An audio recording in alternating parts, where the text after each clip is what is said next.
Assalamualaikum warahmatullahi taala wabarakatuh. Kita akan belajar lagi hari ini bab 5 iaitu perbandingan sumbangan tamadun awal.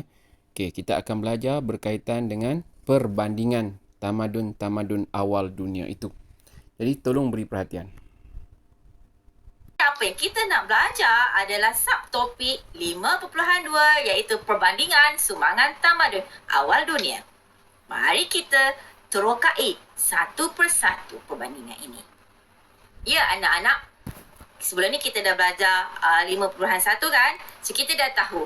Kita lihat ada 4 tamadun ini. Setiap tamadun ini mempunyai keistimewaan, mempunyai kelebihan. Mari kita lihat perbandingan setiap tamadun dalam 5 aspek. Kita akan teroka 5 aspek ini untuk 4 tamadun yang kita telah pelajari dalam 5.1. Kita akan lihat yang pertama, pemerintahan dan pentadbiran. Kedua, kegiatan ekonomi mereka. Teknologi yang digunakan oleh tamadun-tamadun awal dunia. Kesenian dan kesusasteraan. Dan yang terakhir, kita akan lihat bangunan dan kemudahan. Mari kita terokai satu persatu. Pertama, kita akan lihat dari aspek pemerintahan dan pentadbiran. Okey. Bagi tamadun Mesopotamia, tamadun itu diperintah oleh raja. Okey. Kemudian negara kota mereka akan bersatu untuk membentuk sebuah empire. Maksudnya dia akan menjadi ada banyak kota, akan bentuk empire, dia akan jadi lebih hebatlah tamadun itu sebab empire mereka akan menjadi lebih besar. Dan mereka ada kod undang-undang Hammurabi yang diperkenalkan oleh Hammurabi sendiri. Okey. Bagi tamadun Mesir Purba pula, okey, kita ada Fir'aun lah. Dia punya pemerintah dia Fir'aun. Fir'aun itu dianggap sebagai kuasa Tuhan. Kemudian raja akan berkuasa mutlak. Okey, dan raja mempunyai pandangan selepas mati dan mereka menghormati mayat untuk dikebumikan. Okey, ni kita dah tengok dah sebelum ini kan. Tamadun Indus, okey. Pemerintahnya adalah golongan pendeta. Okey, golongan pendeta ni golongan agama lah. Di mana ia ada pengaruh dalam bidang keagamaan dan pentadbiran. Okey. Manakala tamadun Huanghui, sistem politik berasaskan negara kota. Okey, pada waktu ini masyarakat dan keluarga mereka adalah unsur yang sangat penting. Okay, kemudian dia pembahagian ada kelas-kelas sosial. Ada kelas atas, kelas bawah, kelas tengah. Bezalah. Okay, berbezalah setiap kelas itu. Kemudian kuasa raja datang daripada syurga. Kemudian raja berkuasa dalam bidang ekonomi, politik dan agama. Okay? Anak-anak boleh beza tak pemerintah dan corak pentadbiran 4 tamadun ini? Okay, cikgu rasa boleh ingat kan? Raja, Fir'aun, pendeta, kemudian kita ada di sini kuasa raja. Seterusnya kita akan lihat kepada kegiatan ekonomi. Okay. Pada tamadun Mesopotamia, kegiatan ekonomi mereka ada macam ni. Pekerjaan seperti pegawai, petani, jurukira dan golongan hamba. Okey. Dia punya pentadbiran dia ataupun kota dia kita kata ditadbir secara berpusat. Itu oleh golongan agama dan golongan raja. Okay, kemudian raja tadi juga akan menentukan jumlah tanaman dan bilangan petani di kawasan tamadun mereka. Tadilah kawasan mereka lah maksudnya. Okay? Tapi mereka ada banyak pekerjaan lah kat sini. Okay? Tetapi yang utama petani. Okay? Manakala di tamadun Mesir Purba pula mereka banyak buat aktiviti pertanian lah. Okey, pertanian. Okey, petani juga kena bayar sewa tanah kepada raja. Selepas itu ada juga yang menjalankan aktiviti perdagangan.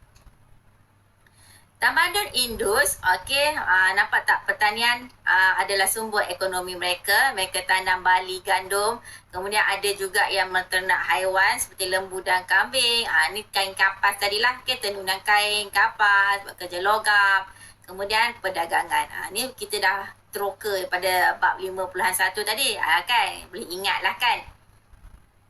Dan kemudian kita ada tamadun Huang Hui. Okey, tanamannya ialah sekui, tanam padi. Selain itu kita ada gandum, barley dan juga dia menternak haiwan seperti lembu, kambing, ayam dan okey. Okey, manakala teknologi pula, teknologi tamadun Mesopotamia, mereka ada sistem tali air.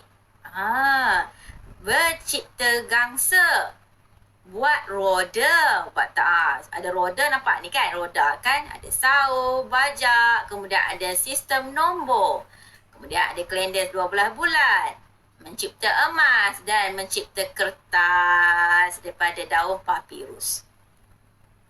Manakala tamadun Mesir Purba, dia punya teknologi hebat dalam matematik dan geometri, dalam kemahiran perubatan, boleh merawat, betul, bagus. Kemudian pembinaan dan terusan, kemudian kita ada kalender sudah, dalam Mesir Purba guna kalender 365 hari. Kemudian penciptaan kertas juga, okey. Di tamadun Indus, kita ada jurutera yang pandai membuat kota dibina daripada grid yang tepat. Kemudian ada sistem peparitan dan pembentungan dan juga ada kalender dan juga penciptaan kertas. Manakala tamadun Huang Hui, kita ada cipta sutra, buat peralatan daripada besi, adanya mata wang shilling sudah dicipta, adanya pengangkutan jalan dan terusan, dan akhirnya dia mencipta kompas magnetik. So, anak-anak, di setiap kerajaan mereka ini ada pelbagai teknologi yang berbeza. Okey, begitu juga corak pentadbiran mereka yang berbeza. Masing-masing ada keistimewaan masing-masing. Kita lihat pula kesenian dan kesusasteraan.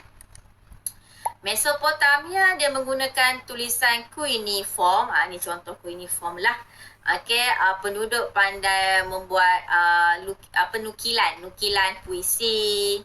Lepas tu mereka pandai buat rekaan patung-patung lah. Banyak dia buat patung-patung, orang kata apa, muka-muka pemimpin lah, untuk diingati, supaya kenal kan. Kemudian yang kedua kita ada tamadun Mesir Purba. Okey, mereka menggunakan tulisan hieroglif. Okey, kemudian lakaran hasil pertanian, lakaran-lakaran dapat ditembak di tembok batu, dinding lukisan dan di kawasan-kawasan perkuburan. Tamadun Indus, kita ada tulisan bentuk piktograf. Okey, kemudian banyak penghasilan balang yang mempunyai ukiran geometri dan motif alam. Manakala tamadun Huang Hui, dia menggunakan juga piktograf. Ni contohlah kan. Hasil cipta puisi yang romantik, kemudian lirik diolah dalam pelbagai bentuk tradisi kan. Hasil lukisan diukir pada tembikar. So daripada seni dan sastra pun terdapat perbezaan yang berlaku di tamadun ini. Okey, tamadun awal dunia ini. Dan yang terakhir kita lihat kepada binaan, bangunan dan kemudahan seni bina mereka. Okey, tamadun Mesopotamia kita tahu dia ada zigurat. Ni kan zigurat. Kemudian kita ada taman tergantung Babylon. Di Mesir Purba, of course, siapa tak kenal kan? Kita ada piramid dan Sphinx. Ni tempat ibadat. Tamadun Indus, kita ada kolam mandi besar tadi cikgu tunjuk. Tadi Mohenjo-daro, Harappa pun cikgu dah tunjuk. Sebelum ni sistem paik dan dia ada dewan perhimpunan. Ni kota lah, kota apa? Apa tu ni pertempatan ataupun kita kata kota mengikut grid tadi. Terakhir, di tamadun Huang Hui kat sini dapat lihatlah kekurangan seni bina monumen. Tetapi ada bandar pertama tadi kita tengok pada dinasti zaman Shang kan, iaitu bandar Anyang. Kemudian kajian ahli arkeologi mendapati istana dan tempat ibadat dibina di tengah-tengah bandar. Okey, inilah perbezaan ataupun kita kata perkembangan binaan ataupun 5 aspek yang kita pelajari pada hari ini, di mana setiap daripada 4 tamadun itu menunjukkan perbezaan daripada pelbagai aspek. Okey, setiap tamadun mempunyai keistimewaan dan kegemilangan masing-masing. Dan di sini kita boleh lihat kepakaran dan teknologi mereka sedia ada, okey, menjadikan tamadun ini terkenal dan gemilang dalam ciptaan seni bina, teknologi, okey, dalam pemerintahan, dalam ekonomi, menjadikan mereka berkembang dengan lebih pesat dan diingati sehingga ke hari ini. Alhamdulillah, tamat sudah cerita tentang perkembangan. Okey, cikgu harap kamu faham berkaitan dengan perbandingan sumbangan tamadun awal ya. Okey, kalau yang tak faham tak apa, cikgu akan bagi satu lagi penjelasan ya, ataupun kita kata, cikgu katakan ia sebagai pengukuhan kepada tajuk ini. Okey, tolong beri perhatian agar kamu lebih menguasai perbandingan sumbangan tamadun awal dunia ini.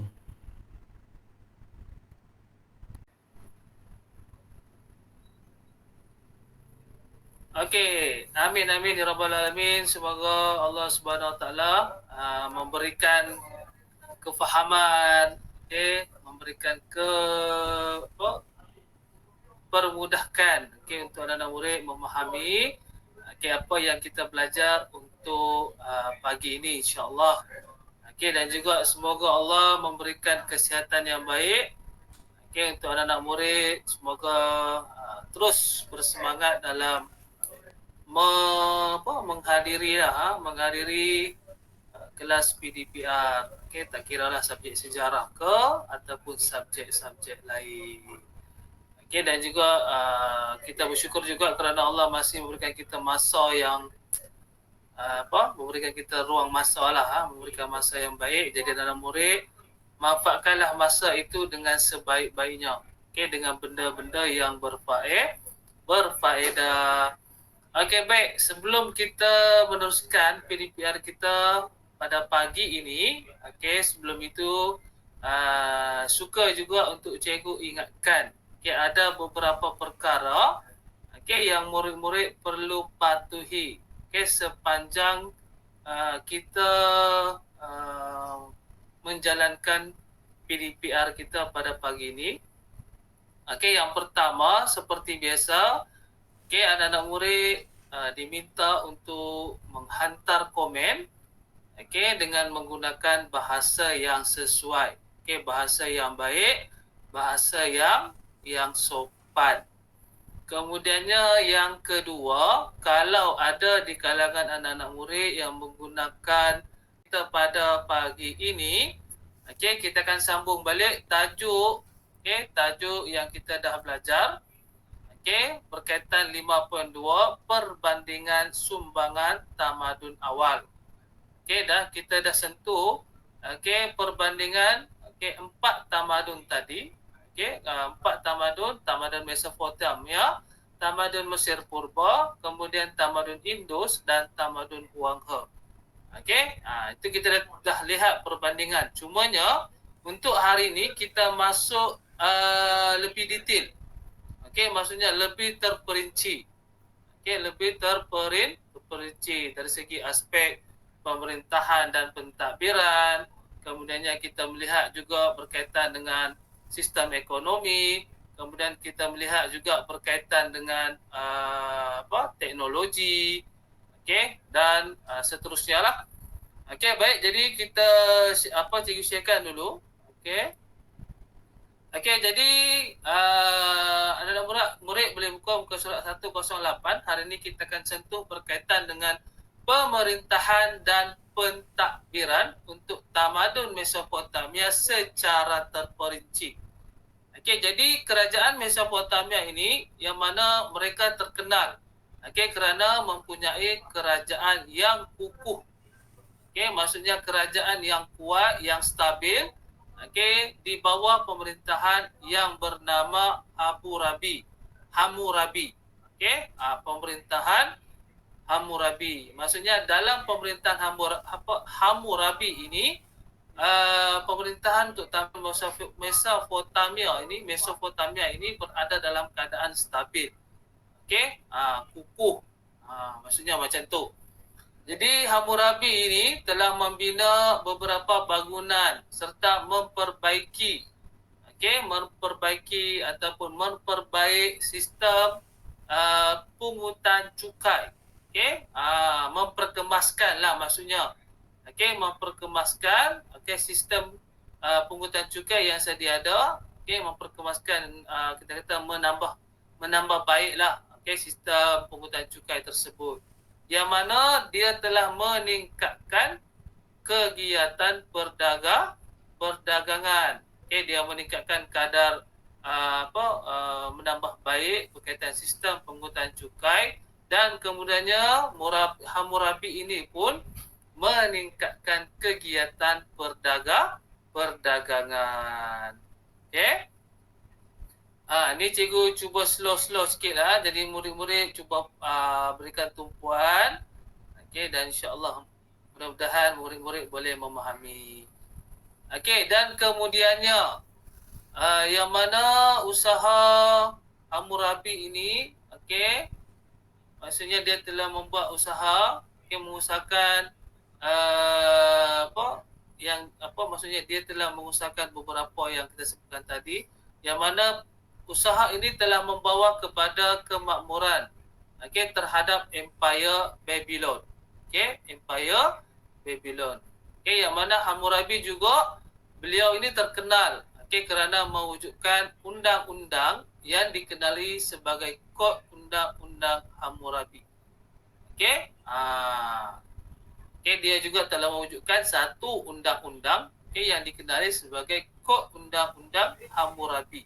Yang mana dalam Kod Undang-Undang ini mengandungi kira-kira 282 perkara yang merangkumi berkaitan dengan perdagangan, kecurian, denda serta hukuman. Jadi itu yang kita kata yang terdapat di dalam Kod Undang-Undang Hammurabi. Jadi kalau kamu tengok dalam gambar tu, dalam gambar buku kamu tu, jadi Kod Undang-Undang Hammurabi yang dipahat, ataupun kita kata diukir, di atas batu ataupun simen. Batu lah kita istilahkan sebagai batu. Itu adalah beberapa tu. Yang diukirkan di atas batu. Jadi dalam tamadun kita tengok ni ya. Ini untuk tamadun Mesopotamia.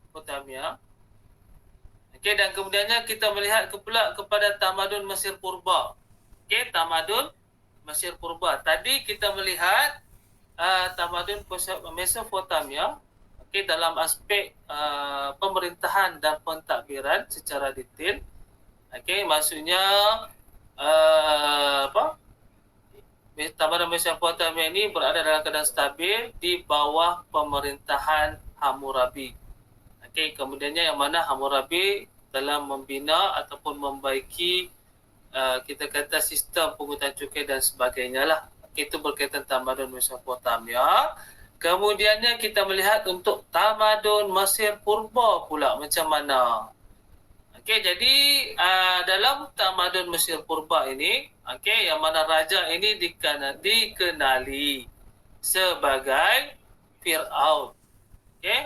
So raja dikenali sebagai Fir'aun. Cikgu yakin dan pasti semua dah tahu tu apa itu Fir'aun, kan? Jadi Fir'aun ini yang mana berperanan membentuk kestabilan serta kemakmuran ekonomi. Maksudnya memastikan supaya tamadun Mesir Purba ini berada dalam keadaan stabil dan ekonomi meningkat. Jadi Fir'aun ini telah menggalakkan kegiatan perdagangan. Menggalakkan maksudnya cuba untuk memantapkan lagi kegiatan perdagangan yang mana boleh menggunakan jalan sungai. Menggunakan jalan sungai. Kemudiannya apabila perdagangan ini telah menghadapi ancaman, ancaman serangan daripada penjahat, ataupun kita kata lanun lah, senang kan. Bila kita melalui kawasan jalan sungai, maksudnya kita akan terdedah dengan kita kata lanun-lanun ataupun penjahat-penjahat yang berada di sekitar kawasan-kawasan sungai ataupun lokasi-lokasi tertentu. Jadi apa yang berlaku kat situ, bagi menangani masalah tersebut, yang mana Raja Mesir telah bertindak ataupun mengambil langkah untuk membendung masalah tersebut dengan menghantar tentera bagi melindungi pedagang. Jadi yang mana langkah ini telah berjaya mewujudkan keamanan di Mesir purba. Okey. Okey, satu lagi kelebihan anak-anak murid ada smartphone, kamu boleh cubalah scan dekat barcode itu untuk mengetahui berkaitan dengan kod Undang-Undang Hammurabi. Kemudiannya kita melihat pula tamadun Indus. Tamadun Indus melalui aspek pemerintahan dan pentadbiran. Jadi dalam sistem pemerintahan lembah Sungai Indus ini, yang mana diterajui oleh golongan pendeta. Pendeta ini maksudnya golongan agama lah. Yang mana kajian yang dijalankan oleh ahli arkeologi. Maksudnya kajian mereka itu menunjukkan yang mana tidak terdapat bukti kewujudan pemerintahan beraja di kawasan lembah Sungai Indus. Maksudnya menurutkan kajian arkeologi itu dari segi penemuan, penelitian dan sebagainya, mereka menyimpulkan bahawa tidak terdapat bukti tentang kewujudan pemerintahan beraja. Jadi golongan pendeta ini mempunyai pengaruh. Sebab itulah dikatakan tamadun Indus ini diterajui oleh golongan pendeta. Sebabnya tidak ada bukti yang menunjukkan bahawa dalam tamadun Indus ini pemerintahan beraja itu wujud. Tidak ada bukti. Jadi disimpulkan bahawa dalam tamadun Indus ini sistem pemerintahannya diterajui oleh golongan pendeta. Mungkin sebab ada bukti ataupun kita kata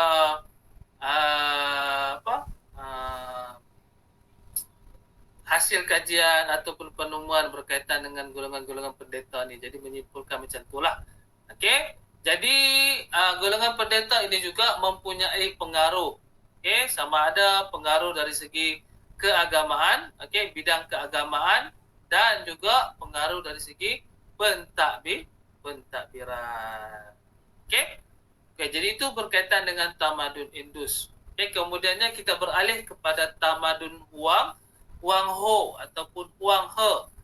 Yang mana dalam tamadun ini mereka mementingkan peranan raja ini sebagai pemerintah.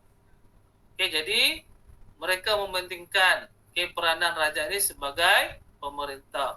Yang mana boleh membawa ataupun kita kata menggalas tanggungjawab, ataupun kita kalau istilah dalam buku teks ini dia katakan pemerintah ini yang membawa mandat daripada syurga. Maksudnya ada unsur lain sikit lah. Maksudnya mementingkan peranan raja ini dalam membawa lah kita kata membawa ataupun menjalankan tanggungjawab daripada syurga. Yang mana sistem pemerintahan tamadun Huang He ini berasaskan kepada dinasti. Berasaskan kepada dinasti. Jadi dalam kepercayaan masyarakat Cina, mereka perlu mendapatkan kebenaran daripada Tuhan untuk memerintah. Itu adalah kepercayaan masyarakat Cina pada ketika itu. Maksudnya tak semua orang boleh memimpin. Tak semua orang boleh memerintah. Maksudnya orang itu yang boleh memerintah, boleh memerintah maksudnya adalah orang yang dipilih ataupun diberi mandat oleh Tuhan, daripada syurga. Maksudnya macam itulah. Itu kepercayaan mereka pada ketika itu. Macam tu. Okey. So anak-anak murid cuba komen-komen sedikit berkaitan dengan penjelasan ataupun yang cikgu cuba terangkan tadi berkaitan dengan pemerintahan dan pentadbiran untuk 4 tamadun tadi. Setakat ini anak-anak murid jelas ke? Boleh mengikuti cikgu, faham ke? Okey. Kalau anak-anak murid faham, cuba anak-anak murid komen 1. Okey, komen 1. Okey, sebelum kita masuk berkaitan aspek yang kedua, iaitu kegiatan ekonomi. Okey, cuba komen-komen dulu. Okey, kalau faham 1, kalau dah faham kita boleh teruskanlah.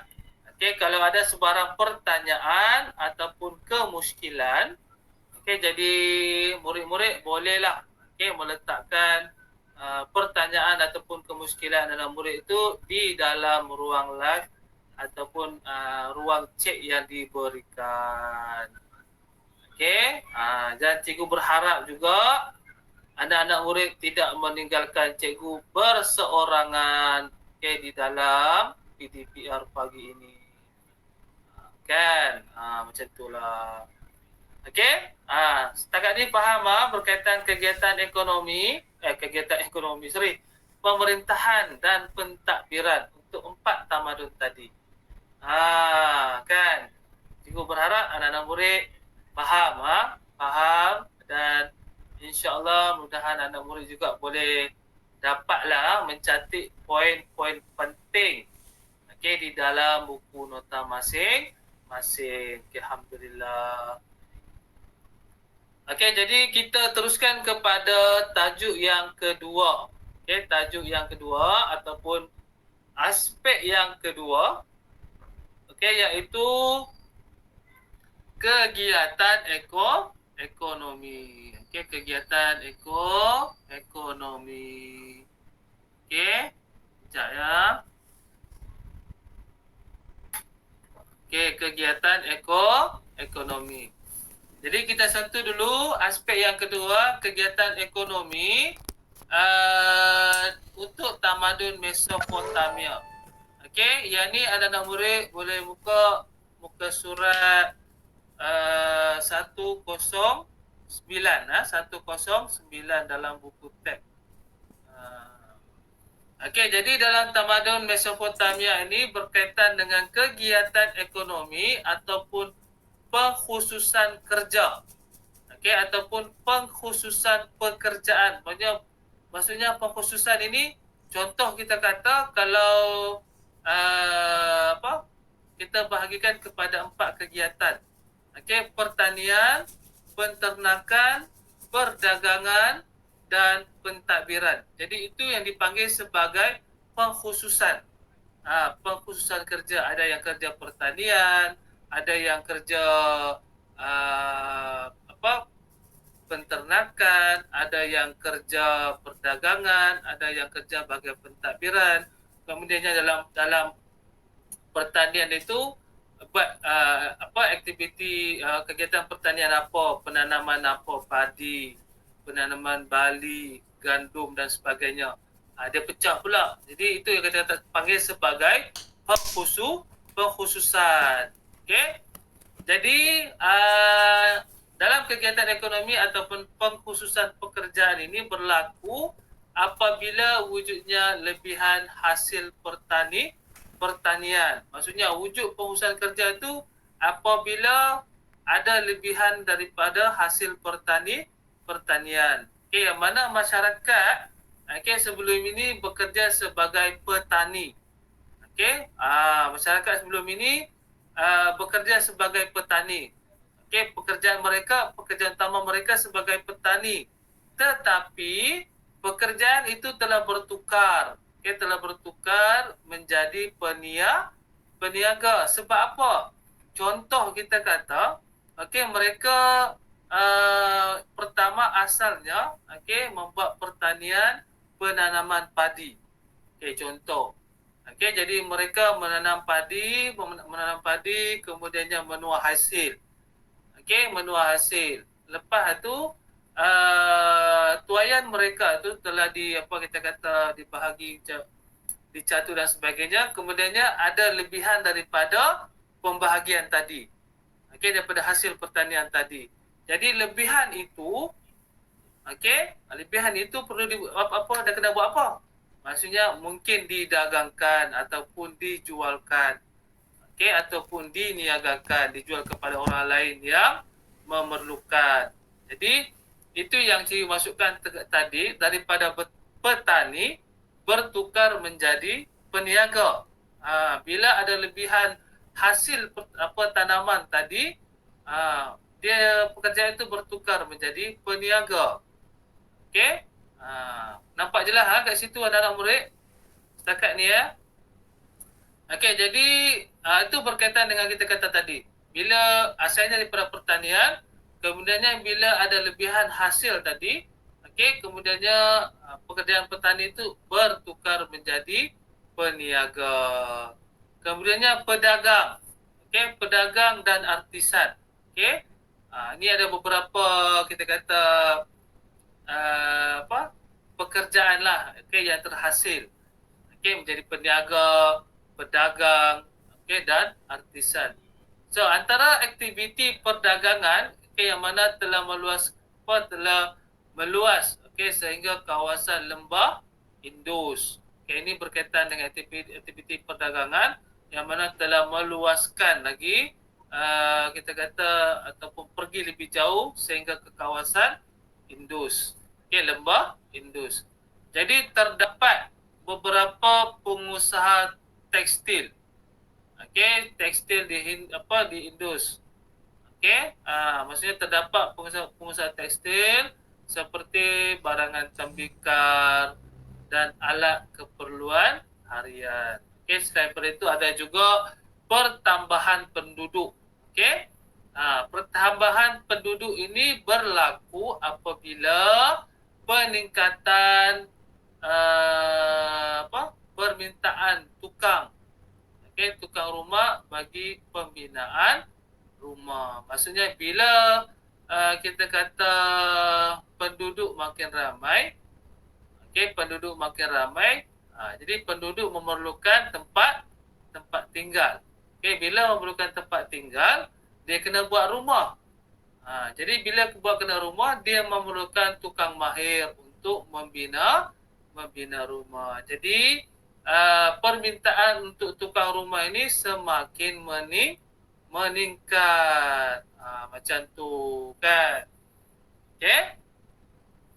Okey, so itu berkaitan dengan aspek ekonomi terhadap tamadun Mesopotamia. Okey, jadi sekarang kita melihat pula kepada tamadun Mesir Purba. Okey, tamadun Mesir Purba. Okey, yang mana dalam tamadun Mesir Purba ini, okey, wujudnya pengkhususan kerja. Pengkhususan kerja apa? Okey, dalam bidang penununan, pembuatan barang tembikar, kemudiannya peralatan harian, kemudiannya ada ekspor utama. Okey, ekspor utama contohnya seperti tekstil, kertas. Okey, kemudiannya terdapat juga kegiatan perlombangan emas, okey, di Sungai Nil yang lebar dan dalam. Kemudiannya boleh mewujudkan kapal-kapal dagang. Okey, kemudiannya wujudnya pelabuhan seperti Tebes, Memphis dan Elephantine kan. Okey, itu antara beberapa lah, okey, penjanaan ekonomi terhadap Mesir Purba. Okey, kemudiannya kalau kita melihat dari segi tamadun Indus pula, okey, tamadun Indus, okey, dalam tamadun ini banyak kegiatan ekonomi yang dijalankan. Okey, maksudnya pelbagai lah, okey, pelbagai kegiatan, okey, ekonomi yang dijalankan. Contohnya seperti perdagangan dan pertanian.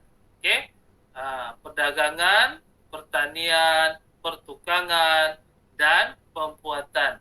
Okey, yang mana aktiviti perdagangan ini dijalankan dengan pedagang daripada Mesopotamia.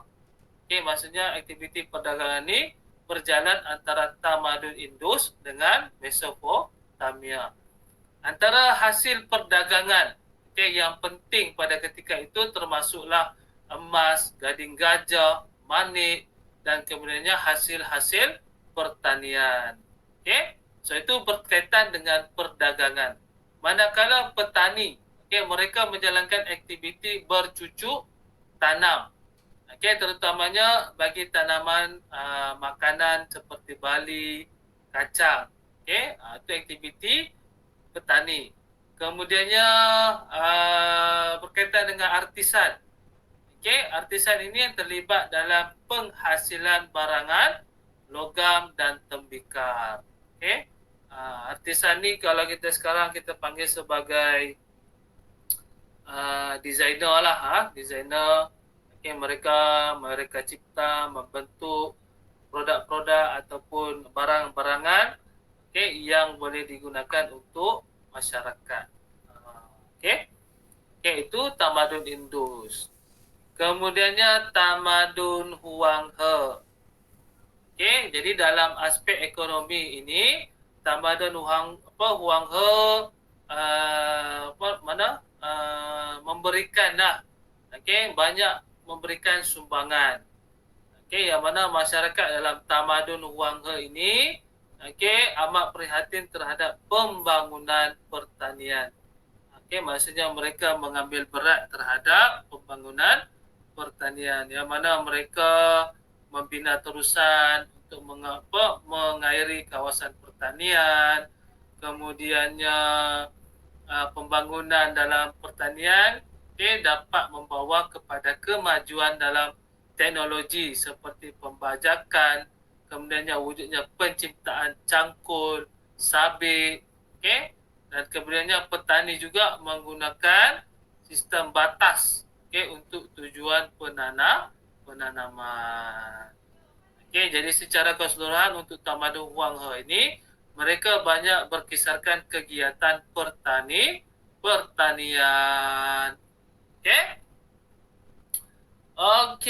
So kita dah habis untuk ekonomi. Kemudiannya kita tengok untuk teknologi. Teknologi. Sabar sikit je lagi ya. Cikgu tak buat kelas panjang-panjang pun kan. Jadi mohon anak-anak murid memberikan tumpuan yang sepenuhnya lah terhadap kelas kita pada pagi ini. Supaya anak-anak murid tidak terlepas apa-apa maklumat yang penting. Belajar ini bukan kerana untuk menduduki peperiksaan. Tetapi kita belajar ini untuk menambah ilmu pengetahuan.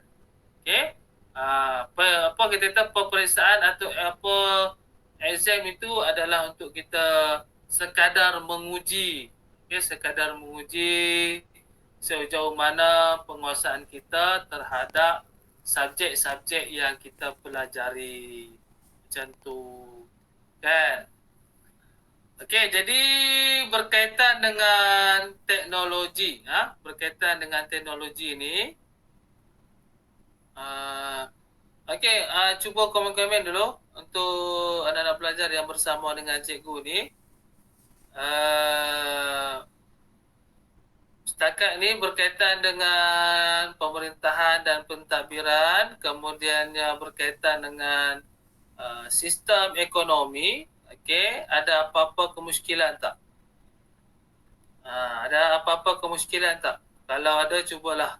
Jangan malu, jangan segan. Boleh bertanya. Cikgu tak marah pun. Kan? Kamu bertanya, lagi mudahlah pembelajaran kita. Jadi cikgu tahu apa yang kamu tak faham, kan? Kalau kamu tak bertanya, maksudnya cikgu beranggapan anak-anak murid semua fahamlah, kan? Jadi kalau biasanya orang yang bertanya ni orang tak faham, kan? Orang yang tak tanya tu maksudnya dia faham. Jadi cikgu beranggapan macam tu. Jadi berkaitan dengan pemerintahan dan pentadbiran serta sistem ekonomi untuk aspek yang kedua tadi. Anak-anak ada sebarang pertanyaan ataupun kemusykilan? Okey, kalau tidak ada, okey, jadi cikgu beranggapan anak-anak murid faham. Okey, dan kita akan masuk kepada tajuk yang seterusnya berkaitan dengan aspek yang ketiga, iaitu teknologi. Tapi sebelum kita masuk kepada aspek yang ketiga ini, kita berehat seketika untuk memberikan laluan kepada iklan. Jadi anak-anak murid sempatlah nak meneguk air ke, okay, nak ke tandas dan sebagainya, boleh kan? Okay, jadi kita berehat seketika. Okay, layan dulu iklan daripada penaja kita. Bukan penaja, sorry. Kita layanlah iklan. Okay, iklan sementara kita berehat seketika. So dia, selamat bertemu kembali. Okay, setelah kita berehat seketika. Okay, so kita sambung balik untuk tajuk kita pada aspek yang ketiga berkaitan dengan teknologi. Okay, yang ni macam yang cikgu balungkan awal-awal tadi, yang ni kita tengok secara detail. Okay, dalam pentadbiran dan pemerintahan dan pentadbiran, kemudiannya berkaitan dengan sistem ekonomi, okay, dan kemudiannya yang ketiga ni berkaitan dengan teknologi. Okay, kita tengok secara detail mengikut tamadun. Okay? Okay, jadi kita tengok berkaitan dengan teknologi. Okay, jadi dalam sumbangan tertinggi untuk masyarakat Sumer dalam tamadun Mesopotamia, okay, ialah penciptaan tulisan. Okay, ini adalah sumbangan terbesar. Okay, sumbangan terbesar untuk masyarakat Sumer ataupun kerajaan Sumeria. Okay, dalam tamadun Mesopotamia, mereka telah mencipta tulisan, mencipta roda, kemudiannya berkaitan dengan bidang perubatan, bidang astronomi, serta bidang matematik. Jadi tamadun ini telah menggunakan sistem nombor, okay, yang berasaskan 60. Okay, yang mana mereka juga membahagikan masa kepada 60 minit. Okay, dan mereka juga membahagikan bulatan itu kepada 360 darjah. Selain daripada itu, mereka juga ini mencipta formula. Okay, formula apa? Formula untuk mengira pelbagai bentuk geometri, okay, kemudiannya bulatan, okay, dan segitiga. Okay, apa yang berlaku yang mana ahli-ahli astronomi dalam tamadun Mesopotamia ini, okay, mencerap, okay, pergerakan bulan, planet dan bintang. Okay, so itu adalah antara beberapa teknologi yang dihasilkan ataupun diciptakan, okay, dalam Mesopotamia. Okay, di bawah ni adalah gambar cuneiform. Okay, cuneiform. Okay. Manakala untuk tamadun Mesir purba, okay, mereka melakukan reka cipta sains dan teknologi. Okay. Mesir purba, tamadun Mesir purba mencipta reka pula. Mereka cipta sains dan teknologi, yang mana hasil cipta yang terkemuka, okay, adalah dalam bidang astronomi, matematik, perubatan, bahasa, seni bina. Okay, itu antara kita kata bidang lah. Okay, bidang astronomi. Okay, ada berapa tadi? Matematik, perubatan, bahasa, seni bina. Jadi ada 4. Okay, jadi masyarakat zaman itu, okay, merupakan antara masyarakat yang terawal, okay, menulis dan menyimpan rekod sesuatu peristiwa, okay, dalam bentuk penulisan terawal yang dikenali sebagai hieroglyph, okay, yang mana orang Mesir purba juga menghasilkan kertas yang dipanggil sebagai papirus.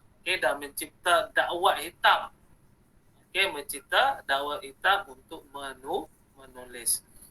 Jadi tulisan di atas papirus itu adalah untuk menulis teks agama dan dokumen penting.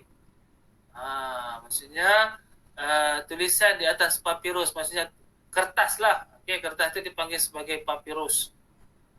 Adalah untuk menulis berkaitan dengan teks agama serta dokumen-dokumen penting.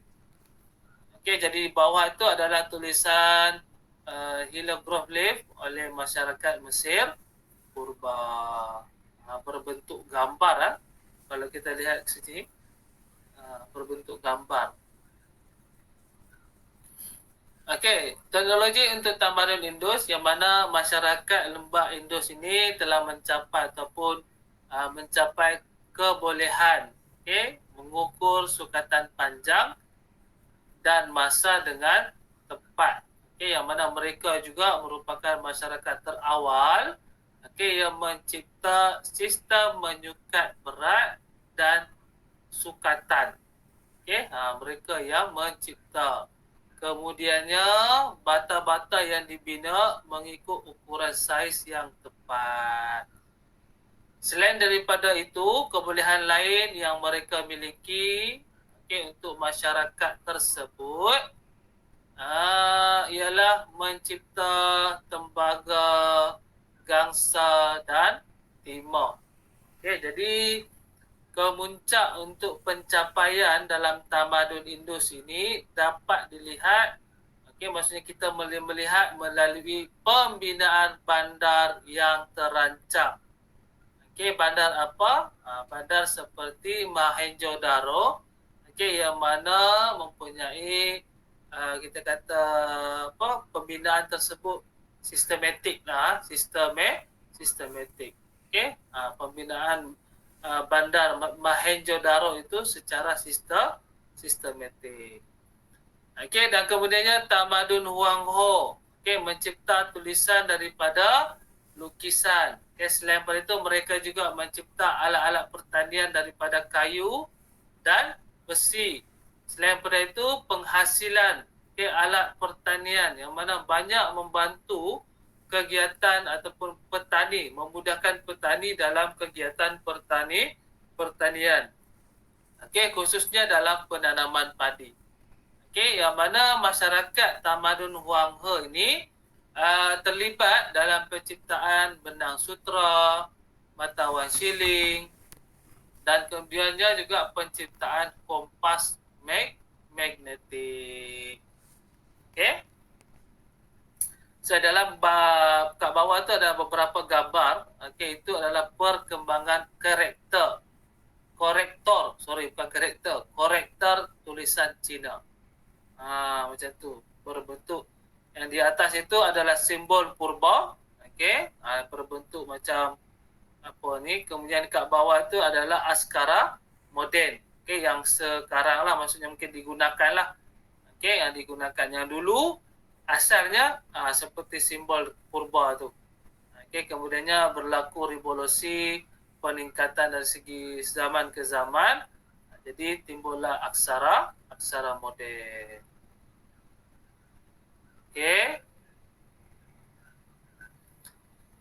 Jadi anak-anak murid, cikgu rasa itu sahajalah untuk hari ini.